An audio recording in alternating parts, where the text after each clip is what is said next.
YSR Congress party రాష్ట్ర అధ్యక్షులు ఈ రాష్ట్ర మాజీ ముఖ్యమంత్రి శ్రీ వైఎస్ జగన్మోహన్ రెడ్డి గారు ఈ రాష్ట్రంలో ఉండే నిరుపేద విద్యార్థుల కోసము మరి అదేవిధంగా ఈ రాష్ట్రంలో ఉండే పేద బడుగు బలహీన వర్గాల ప్రజల కోసం తీసుకొచ్చిన 17 గవర్నమెంట్ ఆధ్వర్యంలో కొత్త మెడికల్ కాలేజీలను మరి ఇవాళ ఈ కూటమి ప్రభుత్వం మరి ఈ రాష్ట్ర ముఖ్యమంత్రి శ్రీ నారా చంద్రబాబు నాయుడు గారు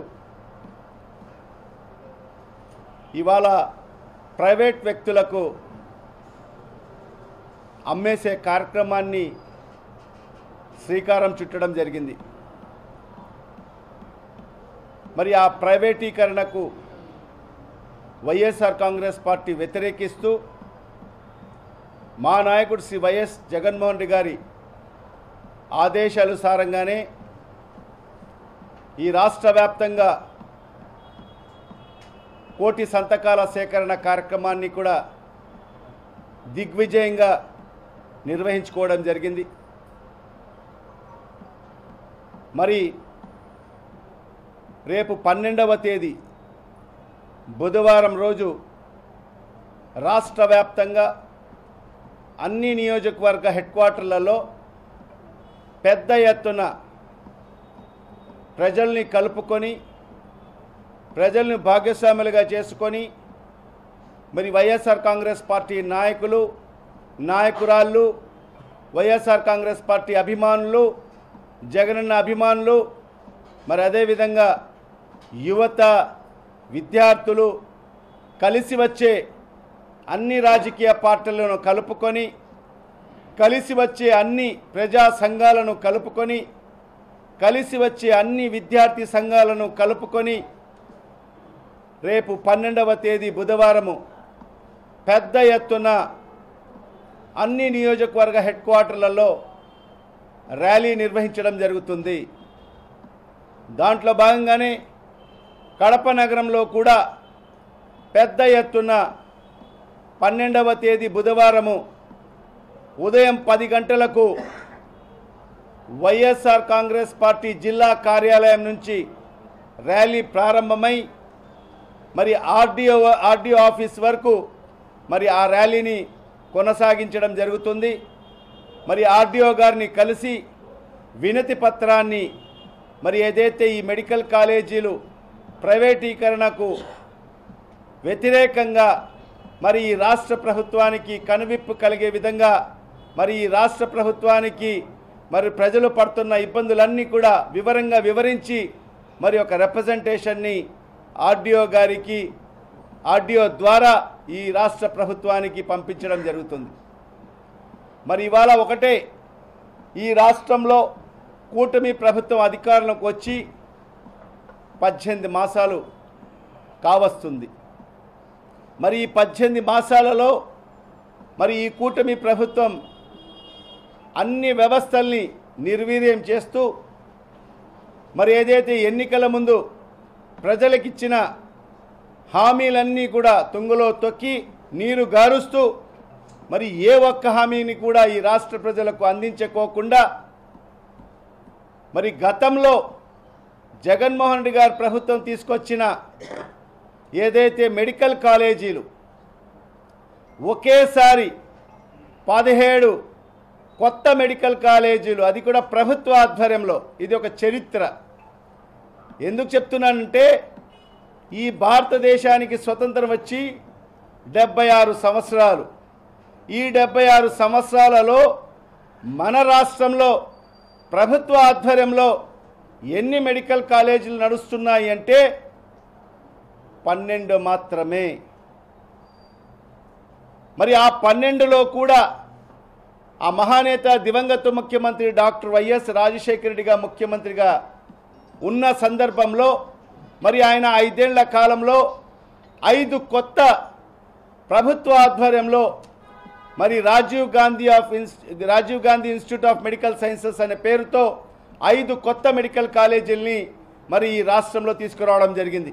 అంటే రాజశేఖర రెడ్డి గారు ముఖ్యమంత్రిగా రాక మునుపు వరకు ఈ రాష్ట్రంలో ఉన్న ప్రభుత్వ ఆధ్వర్యంలో మెడికల్ కాలేజీలు ఎన్ని అయ్యా అంటే కేవలం 7 మాత్రమే. రాజశేఖర రెడ్డి గారు వచ్చిన తర్వాత ప్రభుత్వ ఆధ్వర్యంలో 5 కొత్త మెడికల్ కాలేజీలని తీసుకురావడం జరిగింది. మరి జగన్మోహన్ రెడ్డి గారు ముఖ్యమంత్రి అయిన తర్వాత ఒకేసారి ప్రభుత్వ ఆధ్వర్యంలో 17 కొత్త మెడికల్ కాలేజీల్ని కేంద్ర ప్రభుత్వాన్ని మెప్పించి ఒప్పించి తీసుకొచ్చిన ఘనత ఒక్క జగన్మోహన్ రెడ్డి గారికే దక్కుతుంది. మరి ఎందుకు ఈ మెడికల్ కాలేజీలు తీసుకొచ్చారనేది కూడా మన అందరూ కూడా గ్రహించాల్సిన అవసరం ఉంది. వైఎస్ఆర్ కాంగ్రెస్ పార్టీ ప్రభుత్వం అధికారంలోకి వచ్చిన తర్వాత మనం చూశాం కరోనా లాంటి మహమ్మారి మరి ఈ రాష్ట్ర ప్రజలే కాదు, దేశ ప్రజలే కాదు, యావత్ ప్రపంచమంతా కూడా అతలాకుతలమైన పరిస్థితి. యావత్ ప్రపంచంలో ప్రజలందరూ కూడా ఇబ్బంది పడిన పరిస్థితి మనం స్పష్టంగా గమనించాం. మరీ ముఖ్యంగా మన రాష్ట్రంలో ఇలాంటి మెడికల్ కాలేజెస్ లేనందువల్ల, పెద్ద పెద్ద హాస్పిటల్స్ లేనందువల్ల, మల్టీ స్పెషాలిటీ హాస్పిటల్స్ లేనందువల్ల మన రాష్ట్రంలో వైద్యం కోసం ఈ రాష్ట్రంలో ప్రజలు పడిన ఇబ్బందులు అన్నీ ఇన్ని కావు. సామాన్యమైన పేద మధ్యతరగతి కుటుంబాలు చాలా ఇబ్బంది పడిన పరిస్థితులు మనం గమనించాం. బాగా సంపన్నులు, డబ్బులుండే వాళ్ళు డబ్బులు పెట్టుకొని లక్షల రూపాయలు పెట్టుకొని మరి హైదరాబాదు, మరి చెన్నై, బెంగళూరు అలాంటి సుదూర ప్రాంతాలకు వెళ్ళి మరి అలాంటి కరోనా లాంటి మహమ్మారి మరి ఆ వ్యాధిని మరి నయం చేసుకున్న పరిస్థితి మనం చూశాం.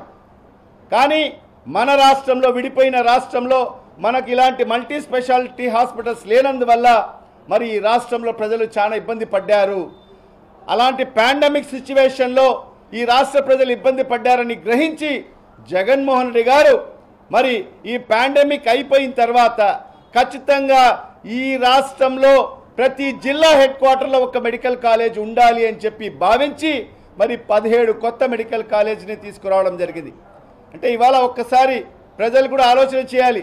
ఒక మెడికల్ కాలేజీ అంటే ఏంటంటే ఒక టీచింగ్ కాలేజ్ ఉంటుంది.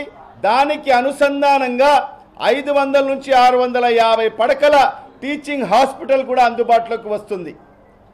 మరి అదే ఈ 17 కొత్త మెడికల్ కాలేజీలు మన రాష్ట్రంలో వస్తే సుమారుగా 2550 మెడికల్ సీట్లు, ఎంబీబీఎస్ సీట్లు అదనంగా ఈ రాష్ట్ర విద్యార్థులకు అందుబాటులోకి వస్తాయి.